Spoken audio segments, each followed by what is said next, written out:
Okay, welcome everyone. We're going to go ahead and get started. We might have a few more people join in later, but we've got a nice little intimate group here today. Just heads up, we're going to make this recording available afterwards so you can share with your friends, share with your lake association so that we can get the word out. But yeah, my name is Caitlin Yoder. I am the Lilly Center Community Engagement Specialist, and I'm here with Dugan Julian. That's who I'm talking to and laughing at. I'm not just laughing at my own jokes, but he's here today too. Hi, everybody. Yeah, so he is the Regional Specialist for the Southern Indiana Cooperative Invasives Management Group. But previously, he organized the cleanups that we did as the Lilly Center in collaboration with other groups in the area. So he really knows what he's talking about. The reason I wanted to put this program together is because cleanups can be daunting and seem like a lot of work, which they are. But hopefully with Dugan's expertise and the resources that we're able to provide at the Lilly Center, we can help empower you to feel confident hosting and running your own cleanup and make a broader impact on the lakes and streams in our county or in Canada or wherever you happen to be from. So I'll talk a little bit about Ciusko County in particular and why we're so passionate about our lakes and streams here. In Ciusko County alone, we have over 100 lakes, including the biggest natural lake in Indiana, which is Lake Wawasee, and the deepest natural lake, which is Lake Tippecanoe at 123 feet deep. We also have almost 600 miles of streams, including the Tippecanoe River, which has been identified by the DNR as one of the most important rivers to take care of because of how much biodiversity is still present in that river and how it connects to the Mississippi and eventually down into the Gulf. So it's important that we manage that resource well. We're also home to the Continental Divide, which means that up in our county is the delineation between when waters are going to either flow north up to Lake Michigan or south down to the Tippy and Mississippi and the Gulf area there. So we have a lot of impact here in our small area. Here are some pictures of the lakes in our area. You can see that they have a lot of beauty. They provide us with a lot of peace and a lot of recreation. So things like cleanups and being good stewards are going to help preserve these lakes for many years into the future. I'll talk a little bit about the Lilly Center and what we do. Our mission is making the lakes and streams of Ciusko County clean, healthy, safe, and beautiful. We do that through three focus areas. We have research, which is solving problems strategically. We use the data that we're gathering to identify any emerging threats in the area so that we can act and not react to problems as they're popping up. We do a lot of education through either things like this with the community, or we have a lot of K-12 programs as well. Our hope is to inspire the next generation and equip young students and community members alike to be able to change their behaviors now to protect the water quality. We also work with a lot of collaboration. There's a number of groups in our area, fortunately, who are working for clean water. So we try to work with them to increase effectiveness and efficiency. And with that, I'll turn it over to Dugan for kind of the meat and potatoes of organizing a cleanup. Meat and potatoes, it's too close to lunch to say that. Hi, everybody. Thank you for joining us at the webinar. If you guys have questions at any time, please post them in the chat, or because we're such a small group right now, feel free to just turn your mic on and ask. We will pause, address them immediately. There are no bad questions because seriously, not many people have ever coordinated a log jam removal or a river cleanup. And so any questions you might ask are probably questions other people are going to have when they watch this webinar in the future. So please voice them, that way they can be saved for posterity. All right, so we're gonna get into it. When we're looking at river cleanups, there's a handful of different types of river cleanups. The least intense is going to be a beautification or trash management cleanup. All it is the removal of trash and small debris from the shoreline or possibly from the riverbank itself. But there's usually not an actual like log jam as you would probably think of a log jam. But these are super important, even though they're not labor intensive, because as Caitlin said, Ciusko County in particular, we have a very almost inordinate impact on the watersheds both to the south and to the north because of the Continental Divide and how many rivers and streams we have, and how much biodiversity we have in some of them. Little impacts start accumulating really quickly when there's so many tributaries and so many different bodies of water. So it's really important that we do a trash management or a beautification project to demonstrate how big of an impact even small projects like this can have. We're going to show you a really neat video, if I can remember where it is. No, wrong one. Give me a second. We'll get there. No. We will get there. We promise. Oh, I think it's on the floodplain one. Okay. So this is just showing the connectivity of all these waterways and these rivers.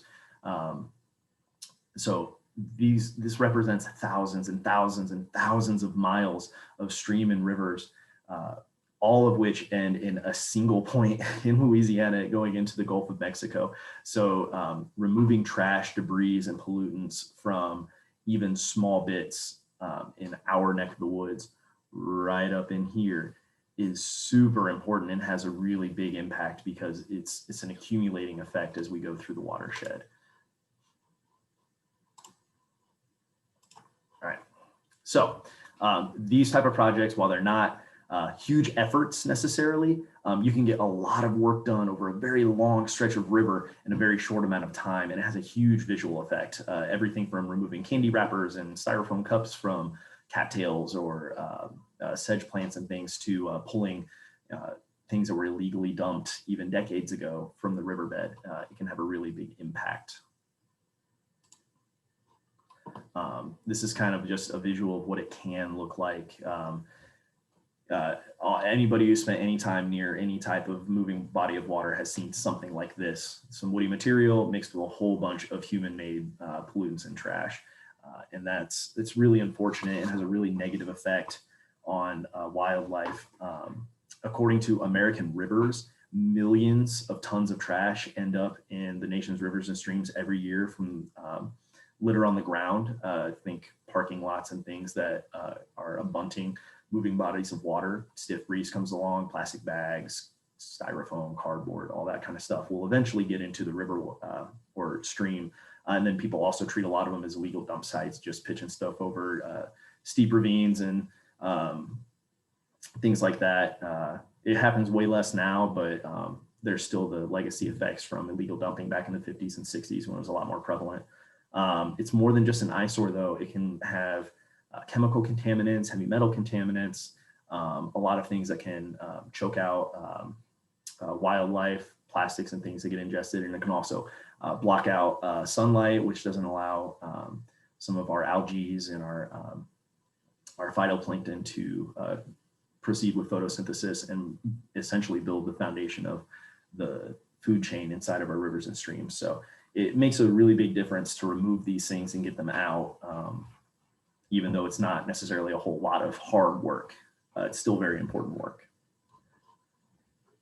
Another type of cleanup is going to be flood correction or flow correction or flood mitigation. And this is typically what people think of when they think of a log jam. They think huge parts of trees, limbs, and everything like that piling on top of each other, slowing all the water and everything like that. And that's typically what we see. It's they need to be removed if they're creating a trap for human debris, like we saw on the previous page, or if they're creating excessive erosion on the banks. If they're piling in the middle of the river, it's going to force that water to push to the sides, and that can cause really bad erosion, and it can take away your bank.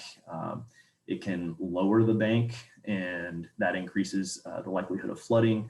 So those type of considerations need to be made when looking at whether or not to remove it. It can also be an issue if it's causing flooding outside of the floodplain, if it's bank to bank buildup, and every high water event we have, it causes it to push over the floodplain more and more and more. Those are really bad. Some of the more serious log jams can require heavy machinery and equipment. Typically, if that's the case, you're looking at a much bigger project than the scope of what we're trying to help everyone with. You might even need DNR permission for that. So hopefully your particular waterway isn't like that. If it is, please reach out to me or the Lilly Center. We'll help point you in the right direction for what might be the best way to attack that. But typically we're not looking at that. Most of those don't occur too much around here. We don't have big enough rivers and streams for that to be a big issue most of the time. But it is important, if we can, to leave some of the root and branch structure for habitat. Not all log jams are bad, and we're going to get into that just a little bit more. There's two sides to it, and we're going to look at that on the next one. So always pros and cons. When you have trees that fall or large branches, a windstorm sweeps through or something, you're going to end up with woody debris in the water, and that's not always a bad thing. The leaves provide an important nutrient source to moving waterways that aren't typically there. There's not a lot of rooted plants in streams and rivers. So leaves from trees provide a huge amount of the nutrients, as well as the bark and the woody material. They also help prevent erosion if they're dug into the bank, or if the roots are still attached to the bank even, that's better. They can help control erosion even from there. The structures that fall into the water also provide really good habitat for young fish, or even for spawning grounds, as well as aquatic macroinvertebrates, insects and things. The fast moving water isn't necessarily a good habitat for a lot of insects or small fish or amphibians to lay eggs or to have their young in. But when we get some pileups and the water slows down or even creates a pool, we can get a lot more biodiversity in there, and it creates really good natural habitat. And sometimes the jams can also be beneficial because it can slow the water down. And when we have really big rains, we get a lot of sediment that comes in from the surrounding land. We can also get some pollutants that come in. And as the water slows down, it gives those heavier materials time to fall, go into the bed of the river. And that's good because then they're not flooding into the lakes where they can cause more damage as there's more aquatic macrophytes and plants that are going to use those excess nutrients or the excess soil and start filling in the lake or making shallow parts where we don't want it to be shallow. So they can cause a lot of problems if the water's moving too fast. And sometimes these log jams are good. They'll keep it from doing that. But there's always cons. It can cause flooding beyond the normal floodplain. And we're going to show you, and we'll share the link to this as well from the DNR website. It's a map of Ciusko County and our floodplain. So this actually is Winona Lake. And you can see the different areas where floodplains are highlighted. This is a really great map. DNR has it up for free. It's just a web-based map, and you can see anywhere. So if you live outside of the Winona Lake area, which is pictured, or Center Lake or anything like that, you can always find your place in the whole state and look at where your normal floodplain is. And if you end up having a log jam that might flood out outside of the normal floodplain, that can be a good way to tell what type of movement you need to take on addressing that flood, that log jam, not the floodplain. You can't address the floodplain. That's not in the scope of this. Okay. The other cons, it can be a trap for human debris, which we've already talked about. It'll collect a lot of plastics, styrofoams, things that will not break down. And those are just really bad for wildlife and for aesthetics as well. It can obstruct travel when we talk about some of the larger rivers in the area, the Eel River, Southeast Ciusko County, the Tippecanoe River, and a handful of others that people like to recreate on with canoes or kayaks or paddle boards or even swimming. Big log jams can prevent that, and that's never fun. Nobody likes to portage their canoe and all their supplies, coolers full of water and stuff for the day. That's really a pain. So sometimes the log jams can be removed for recreational purposes or travel purposes. And then really large debris piles and log jams can cause excessive erosion when the whole stream's obstructed or when the center point of the stream is obstructed and it's forcing the water to the outsides. We can see a lot of erosion there, and erosion's never good. It adds sediment to the stream, which carries it down to the lake. And we don't want sediment going into the lake. It creates its own just fine. So when we're looking at it, before we take any action, we need to do a site survey. It's always important to take a really good look and ask some really important questions when you're going through it to determine if you even need to do a log jam, and if so, what scope and actions are going to be needed. I'm going to pause for a second. Does anybody have any questions so far? I'm looking at 3 screens. No. Okay, great. All right, so knowing your goals, you need to know what type of project you're looking at. Is it going to be beautification and trash removal, which is pretty easy. You might not even need waiters depending on what time of year you're doing it and where the water level's at, but you're going to probably need work gloves, things like that. But you've identified that there's a lot of trash essentially accumulated, or woody debris that could accumulate a lot of trash, and you're just going to pick it up and move it out, put it outside the floodplain or bag it up if it's human-made trash, and that's going to be your day. And that's really great, and that's a good one to go with. It's a good time to do a site survey though, and just make sure that you don't have anything along the banks that are catching trash and everything that'll eventually get in there, or any trees that might be dying or fall over. So do a little pre-planning then. If it's a flow correction, where you've noticed that, it's slowing down the stream, you need to evaluate if that's a good thing or a bad thing. The general rule of thumb from the DNR and most ecology literature is that if the water is still moving through at a consistent flow, you should probably leave that log jam. Slowing down the water is not a bad thing. As we said earlier, creating pools is really good for habitat. And also it allows for sediment to fall and even for pollutants to fall and not get into the lake. So, but if it's completely stopping the flow, or if it's pushing the flow from a straight line or even a slight curve to a far bank, and that's going to be causing bank erosion, then that's something that you need to address, especially if there's any type of infrastructure there, bridges or somebody's house. When the flow is being pushed to a place where it wasn't or shouldn't be going, that's when you'll need to really think about taking that log jam and woody debris out. And then the third type is the flood control. It's typically outside the use of hand tools, although not always. It can be a lot of smaller trees that fell and kind of got stuck together. And that can create a really big log jam. But if you take it step by step, remove parts of trees, cut them into smaller handleable bits, you use some rope or hand winches, and pull those things out of the way, you can eventually clear that out, even in a 2-hour work period with the right amount of volunteers. So the other part is, the next part is to know the state of your stream. And there's some really important questions to ask here. So first off, is there enough debris to warrant a cleanup? If you're doing a beautification project, the presence of any trash is pretty much enough to warrant cleaning it up, even if it's just you going out there for 10 minutes, or it could be enough that you need 10 or 20 people to clean up for an hour to clean a really big stretch of it. That's an important question to ask. Is there enough debris to warrant a cleanup? Then you need to consider any habitat considerations.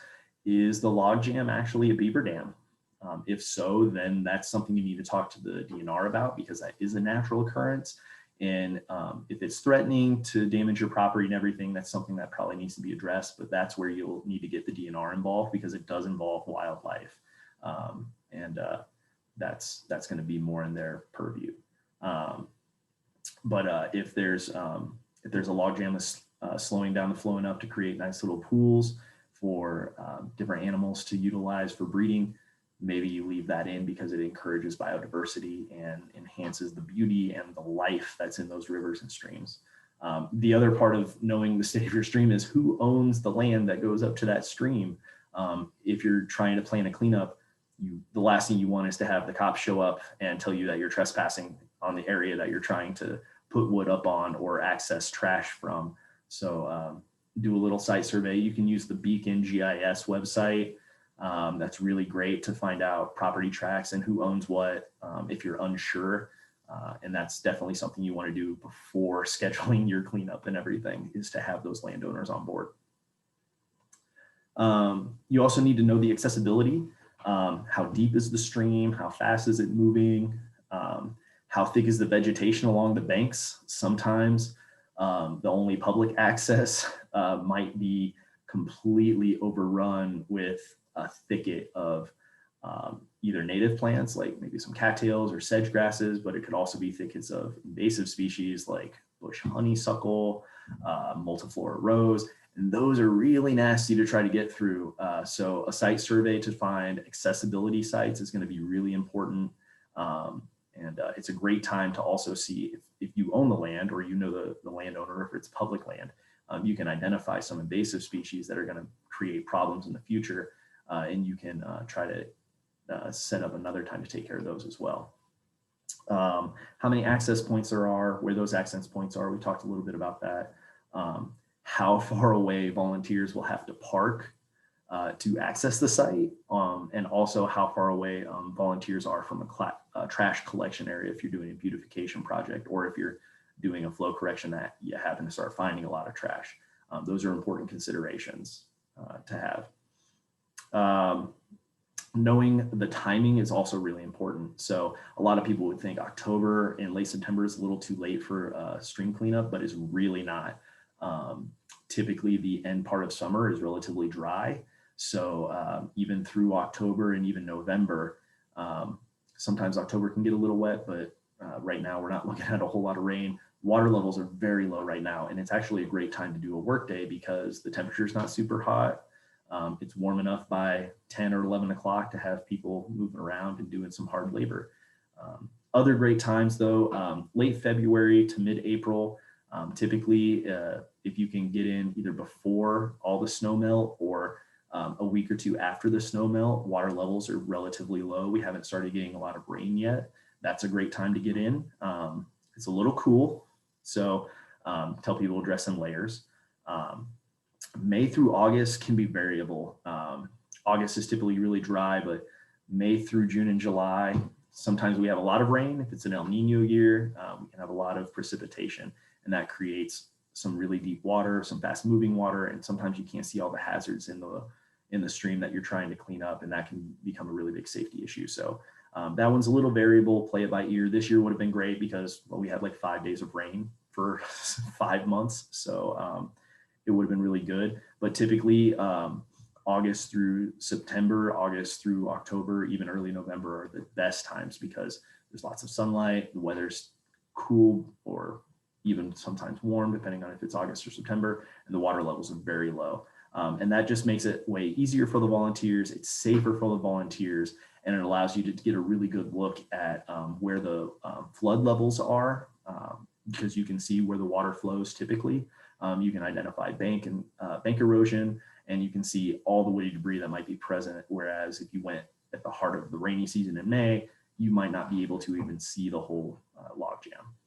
So those are really good considerations to have and to plan accordingly. I almost forgot to change the slide. Sorry about that. All right, so we talked about different types of obstruction. So this is like condition one.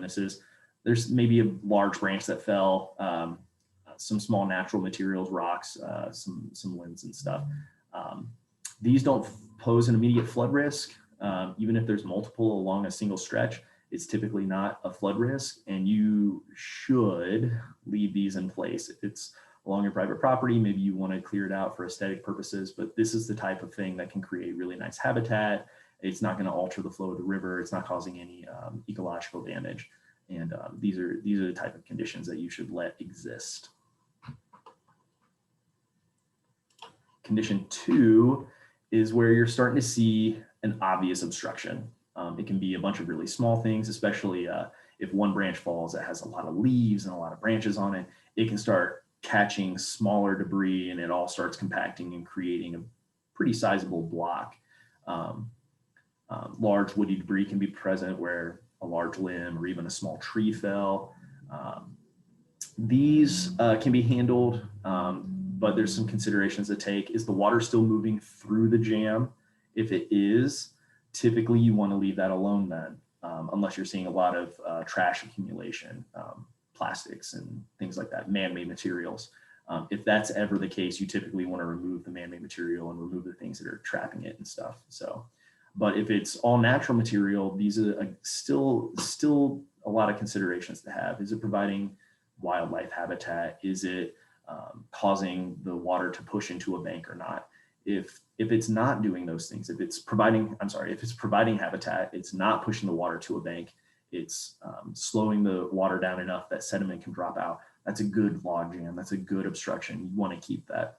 But if it's not doing those things, if there's no pool, it's pushing the water to a bank or the other, or it's actually causing a big backup of water, which is causing it to go up over the banks, that's when you want to get involved with some hand tools, axes, hand saws, pruning shears, loppers, chainsaws. If it's larger woody material, you always want to be careful with using any type of hand tool because they are inherently dangerous and you're working in water on wet wood.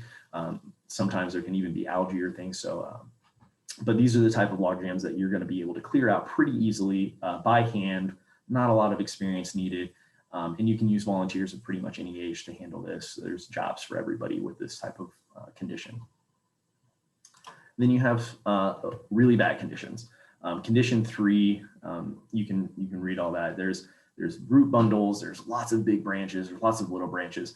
One key indicator here is that sediment has started piling up around or in front of the jam, and it's starting to cover a lot of the woody material. So this becomes really problematic because now it's essentially building a solid jam. The water can't flow through all that sediment and all that woody material. And so now we're definitely looking at the possibility of flooding, of bank erosion, and this is something that absolutely needs to be taken out, cleared out, reduced as much as possible. So some of these can be really big and outside the scope of a volunteer day. If it's multiple large trees that fell, we see it a lot where there's a lot of ash trees in the emerald ash borer, which is an invasive insect, has started killing those ash trees. And then we get a really high windstorm. It can tear down a lot of those dead ash trees. And then we have multiple trees that fell at the same time and just got jammed into each other, and they span bank to bank. And that can become really problematic. So a lot of these are going to be bigger than the scope that you're probably going to be able to handle without professional help. All right, so you've done your site survey, you've identified that this is definitely a project that you can do, and you just need some people to help. So the next thing you need to do is get people involved. Identify your stakeholders. If you're part of a lake association, all the other members of your lake association, all the property owners, they're potential stakeholders. If it's a public area and you know people who like to recreate on it, fishing or kayaking or canoeing, those people or groups that engage in that are stakeholders. Anybody who uses or benefits from that waterway and in the surrounding area, they're stakeholders. So identify those stakeholders because those are your first go-to people. Outside of those stakeholders, you need to identify groups and organizations, companies that have volunteer needs. A lot of scout troops like to do outside volunteer work, especially in public waterways and public areas, green spaces. Organizations like Kiwanis or Optimist Club, sometimes they like to get involved in community cleanup projects. And a lot of companies or corporations and private organizations have volunteer incentive programs. And those are really great to tap into because it gets you a workforce that you don't have to pay. And that's always really nice. Another thing is to designate areas of responsibility. If you can, well, depending on the size of your project and number of people involved, you're going to need to spread load your preparations. Don't try to handle everything on your own. If you're looking at 30 people and a mile-long stretch of river, that's a big project, and you're going to need to delegate a little bit. So find areas of responsibility and designate people to help be in charge of those and help run with those. And it's going to take a lot of weight off your shoulders. If there's somebody who's really good with social media, make them your social media person. If there's somebody really good with chainsaws and equipment and they're really handy like that, make them the on-site person that's going to handle that. And that leaves you just to check in with a handful of people instead of trying to check in with 30 volunteers doing 5 or 6 different things. It's going to be way easier on you, and it's going to make the whole thing go a lot smoother. And then the last thing is to communicate. You got to get the word out. If you're not telling people about your project, how are they going to get involved? So use social media, use press releases for traditional media and print, radio, flyers put up in the libraries or your favorite coffee house if you have permission, that kind of thing. Word of mouth is great. Newsletters for nonprofits and community organizations are also a great way to get people involved and let them know that a thing's going on and you'd like them to join you.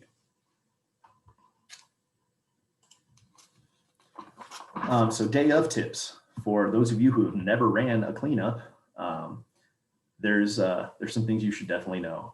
And it sounds cliche to say it, but it's really true. Expect the unexpected.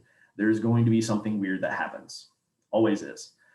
Sometimes those weird can be really good. Like the first Cherry Creek cleanup we did, we had 30 people sign up to volunteer, which blew our minds. We were really excited about that.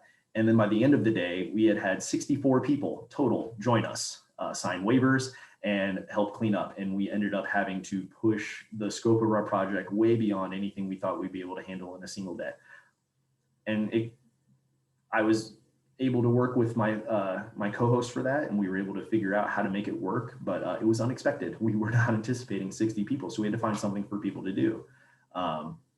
So that's one of the reasons that's on there. But weird stuff can happen. You can find something that you end up having to like call the police about. Maybe you find a firearm or something buried in the muck. That could be really unexpected. Or maybe you find a really rare species and somebody's able to identify it. And now like there's a protected species in the area. What do? You call the DNR.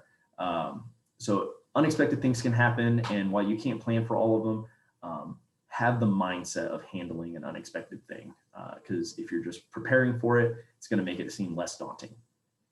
As I talked about earlier, delegate to trusted individuals. If you're co-hosting the event, pick somebody from each organization because they're going to be able to communicate with their people way better. And it's going to help spread load the responsibility and getting a lot of stuff off of your shoulders individually.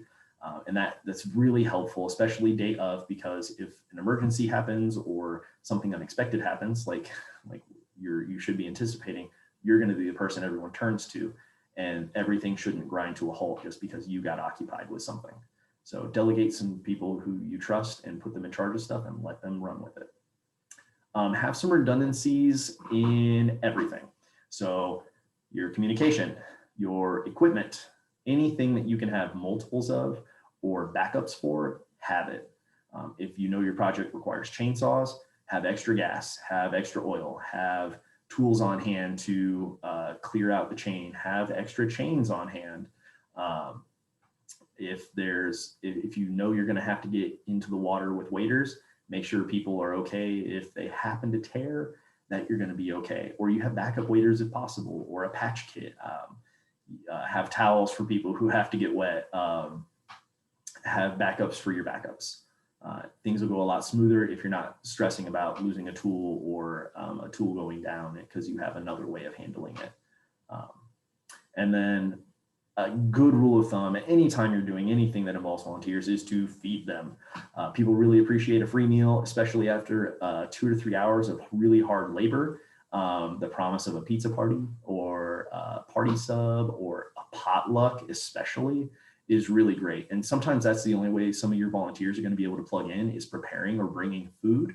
I know with COVID-19 concerns, sometimes a potluck isn't going to be the best, but pizza is always an option, sandwiches, and you can talk to local restaurants too to see if maybe they can give a discount or a donation of food as a in-kind donation to your organization or to your workday. And that's a great way to get the community involved as well. And above all else, the most important thing is when you're doing a cleanup is to make it enjoyable. You should enjoy it as the organizer, and all of your volunteers should enjoy it as well. Because if they do, and you aren't pulling your hair out by the end of the day, you're going to be way more likely to plug in and do another one to help keep it looking better and make it look better and better every year. And you're going to maintain a good volunteer force. And people are going to be like, hey, that was fun. Let's go do that again this year. Are you guys doing it again? Awesome. And the more fun they have, the more likely they are to plug back in and feel like they contributed and just feel like it was a good experience overall. All right, so I'm going to switch back to Caitlin. Does anyone have any questions on the rest of that presentation so far? If you do, just Oh, Oh, okay. hey, there's a question. Billy, you mentioned sign waivers. What do they cover? What is written down? Yeah, go ahead. Sure. So depending on if you're with an organization or not, and where you're accessing the river and everything, a basic waiver is going to have hold harmless language. Basically what that means is the person who's signing the waiver is stating that they acknowledge and understand that they are operating at their own risk, and that in the event of injury, harm, or death, and you need to include all of it, and this is by no means legal advice, I'm not a lawyer, I'm talking from experience and what has been in our waivers. In the event that something bad happens, they are going to hold every entity involved. So if you have co-hosts, partner organizations, if you're a member of an organization, if you're accessing the water or the stream beds, or getting access points from private landowners, you need to list every entity involved and make sure that all the volunteers are saying that they are going to hold them harmless. They are not legally liable for any accidents that happen to whoever's on that contract. You also need to make sure that on the signature block, you have a signature, a print name, a date, and if the person is under 18, a parent or guardian signature as well with their relation to that person. You have to cover your bases, and it seems like a lot. It's not. Typically waivers are one page, just front. But unfortunately, we live in a very litigious country where people sue a lot of people.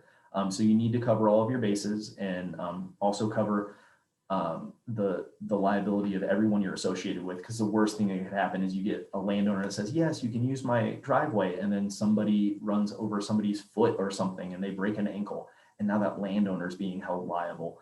And they just did a good faith, like, yes, please use my property, that'd be great. And now they're on the table for a civil lawsuit. That would be really unfortunate. So the waiver won't prevent legal action, but it goes a really long way for helping to cover your liability and the liability of the people you're involved with.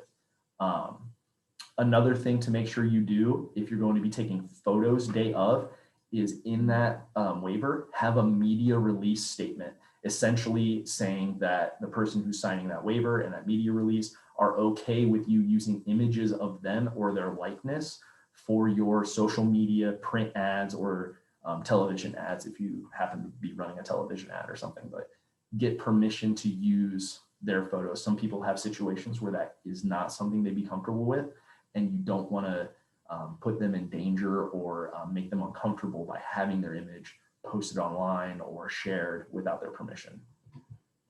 That's a great question. I'll see if I can provide like an example waiver as a follow-up to this too, so you can see and maybe just edit it for anything that you want to do in the future. Okay, so that was how to plan a cleanup and kind of the nuts and bolts. But now I'm going to go over some of the resources that we can provide as the Lilly Center. And if you're out of Kosciuszko County, which is kind of our wheelhouse, you could just use this as kind of like a list of things you might need for that day. So we've put together the Lilly Center starter kit for a cleanup. These are just some of the basics that you might need that you might not be able to get a hold of easily, that we can provide to you to borrow for the day. So we have 5 pairs of chest waders in various sizes, 15 pairs of those coated gloves for when you're pulling things out of the water that might be sharp, a manual winch and some rope to help pull out some of those condition 2 debris out of the water, and heavy duty trash bags. And this last one, which is help promoting your event to a wider audience. At the Lilly Center, we have a pretty large following on our Facebook page. So we are offering to you the ability for us to either share your event on our Facebook page or help you create one on our Facebook page with you as the organizer of the event. So in order to do that, on this next page here, I have let me switch the screen. Here it is. Okay, So this is a Google form that you can access where you will be putting in all of your information for us to either share your event or create one for you. On the first page here, if you were going to fill this out, I'll just go through some of the steps. You would put your email address, since it's a required field, and put the date of your cleanup, the name of your organization, and if you're an individual or just a group of individuals, you can make up a name, that's fun, or just use one of your names on there just so we kind of know who's in charge, and when you would like to pick up your supplies. And those can be picked up anytime during business hours, Monday through Friday. And this is important in the event that we have multiple cleanups happening similar times, so we know when things are available and when they're not. So as part of this, when you submit this, you'll be getting a response back from us as a confirmation to make sure that we have things available on that day for you to borrow. And if not, we can still promote your event. We'll just you'll have to get the supplies somewhere else if they're not available that day. So on the second page here, when you click next, this page would be if you have a Facebook page of your own, like Pam's on this call, if WACF's hosting a cleanup and they just want us to share their link on our social media page, you would just put that Facebook link right here and we can share it and then help you promote it as the event's coming up. If you don't have a Facebook page, you'll click next. And here's where you would enter in all of the information about your event so that we can make one for you on our page. So again, you'd need the date, start and stop time, location, and if you don't have a physical address, like it's not a building address, because sometimes these places are out in the middle of nowhere, you can put a GPS coordinate and that's going to help people get to where you want them to be. An image that we can put up with it, that's really helpful to grab people's attention. So any kind of engaging image, one including people, is really helpful because people want to see other people doing things and it makes it more interesting. Your organization, the hosting organization, and a contact. A description of your event, that's going to be really important, and make sure to include like how difficult the labor is going to be. Like if this is just a beautification process and it's open to all ages and physical abilities, that would be important to include. But if you're going to have aspects that are going to require lifting or getting wet or, you know, a little more intense, you're going to want to include that here so people don't get in over their heads. Your phone number if we have any questions, and how you want interested volunteers to get in touch with you, because this again is your event. We're just helping you promote it. So if somebody's wanting to volunteer, we want to get them the most up-to-date information on the event, which you're going to have. So that's where you'll need to put that information as well. Yeah, so that's the form. So you'd hit submit and it would go to me if it was filled out. And then I would get back to you and confirm and let you know that I'll have your kit ready to pick up and then return. I'll go back to the PowerPoint here. Okay, I think that's it. Does anyone have any other questions? Oh, Dugan forgot to mention, including a first aid kit. Yes, that's super important. I've also, for events that I've run, I was able to get the EMS on call. They just kind of came and parked out at the event, which was really handy. If we had a little incident, then they were there right away to deal with it. So that's also an option that you can use. Does anyone have any other questions? About anything? Yep. Well, anything logjam related. Okay, and if you have any other questions that pop up after this webinar, you can email Dugan or I, and we will make sure to get back with you with any information that we have or how to get the information that you need. So yeah, thank you so much for tuning in today and helping us build our community of lake conservationists. I will follow up with an email with this recording and other resources as well. So thanks, guys. Have a good day. Bye, everybody.